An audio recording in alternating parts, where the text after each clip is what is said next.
जय श्री महाकाल. तर स्वागत आहे तुमचं माझ्या ब्लॉगमध्ये. एवढ्या सगळ्या बॅगा एका रिक्षामध्ये टाकून आम्ही गेलो चिंचवड स्टेशनला.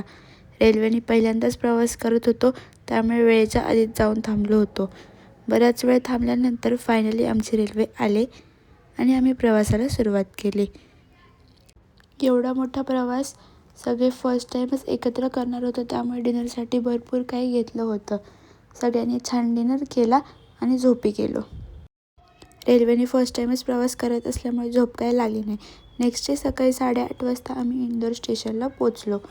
स्टेशनच्या बाहेरच एका ठिकाणी छान इंदोरी पोहे खाल्ले आणि बसने पुढच्या प्रवासाला सुरुवात केली.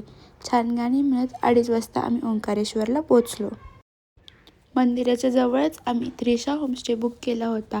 रूमवर गेलो, छान फ्रेश झालो आणि लंच करण्यासाठी बाहेर गेलो.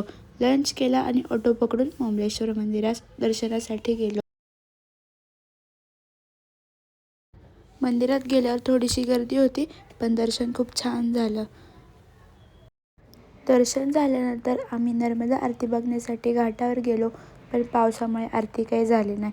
त्यामुळे रूमवर आलो, थोडेसे गेम्स खेळलो आणि झोपून गेलो. पुढे काय झालं ते बघून नेक्स्ट ब्लॉगमध्ये. तोपर्यंत बाय बाय.